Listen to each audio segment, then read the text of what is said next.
Bonjour, cette courte vidéo va détailler l'utilisation du Mogalef Trend Filter.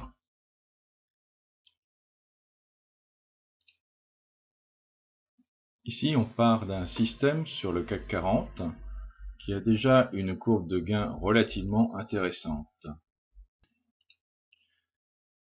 Le signal est le bullish breakout et nous utilisons simplement en sortie un time stop. On va maintenant aller chercher le Mogalef Trend Filter dans les express, EL, et le Mogalef Trend Filter, que l'on affiche dans une sous-fenêtre du graphique principal, en tant que filtre. Ceci semble haché.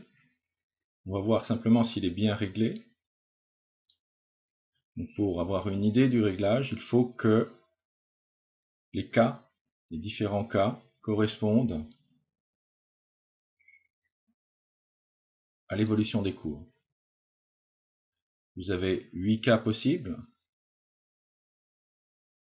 Le cas 1, qui est très baissier. Le cas 2, qui est baissier. Le cas 3, le range baissier. Le cas 4, le range baissier également. Le cas 5, range haussier.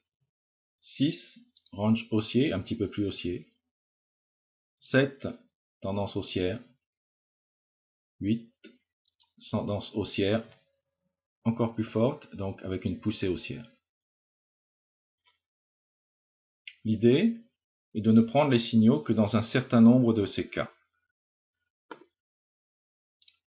Voilà les paramètres du Mogalef Trend Filter. Le premier paramètre pour lequel on va regarder un petit peu ce qui se passe. Tout d'abord, on va prendre la part d'historique qui correspond à la partie filtrée.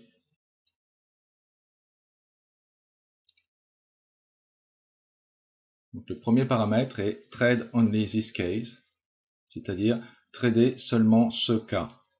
Et on examine la courbe de gain avec le cas numéro 1, par exemple, avec les flèches vers le haut. On voit que il y a un certain gain, mais c'est relativement heurté, mais il y a un certain gain.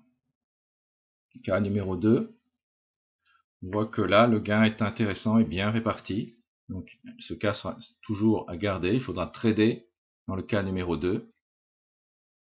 Dans le cas numéro 3, par contre, il y a assez peu de trades et qui ne sont pas uniformément gagnants. Donc, le cas numéro 3 sera plutôt à éliminer. Cas numéro 4, plus de trades, mais pas de gain vraiment réel sur la longueur. Donc, cas plutôt à éliminer. Le cas numéro 5,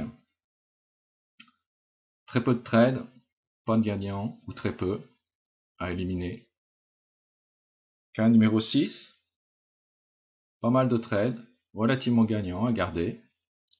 Cas numéro 7, les signaux qui ont lieu dans le cas numéro 7 sont également relativement gagnants et relativement uniformément gagnants. Et cas numéro 8, par contre, on voit qu'on a une période gagnante et l'essentiel perdant, donc pas de stabilité du tout dans le cas numéro 8. Dans le cas où les cours explosent vers le haut, on ne prendra pas de cassure haussière. C'est cela que cela veut dire, puisque l'on va éliminer donc le cas numéro 8. Pour éliminer les cas, on met de 0 à 1. Donc on a dit qu'on éliminait le numéro 8.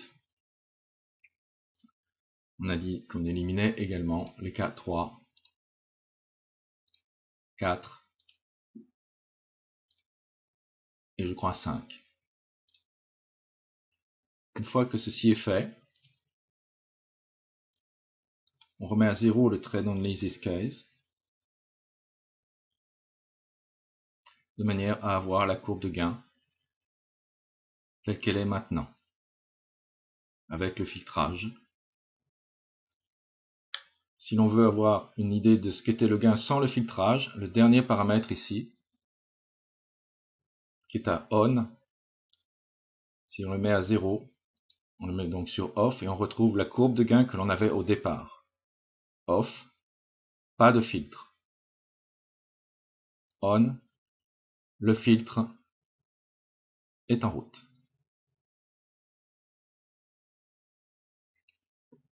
Espérant que vous avez bien compris comment utiliser cet indicateur et vous souhaitant de très bons trades. À bientôt.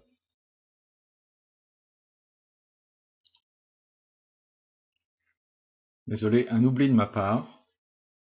Les paramètres R1, R2 et R3 sont 3 longueurs de range à régler pour coller au mieux aux oscillations des cours. Ici, par exemple, on pourrait vouloir éviter que l'on passe ici de nouveau en K1 lors de ce range, que ce range apparaisse en range plutôt qu'en inversion de sens. Donc dans ce cas, on irait choisir des ranges plus grands. On prendrait par exemple 600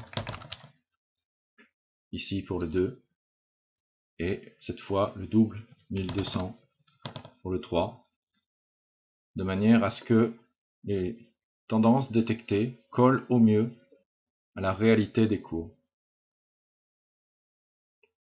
Une fois que ce paramètre est réglé, on vérifie un petit peu sur l'historique qu'il est correctement réglé, et s'il est correctement réglé sur le passé, il y a de fortes chances qu'il soit correctement réglé sur le futur. Là par exemple, sur cette partie,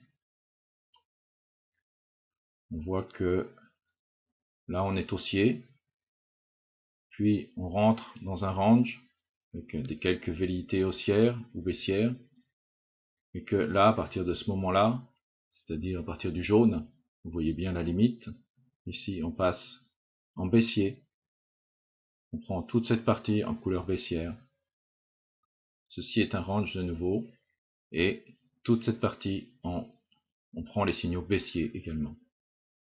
Alors que là, on est en range, et on prend tous les signaux haussiers ici,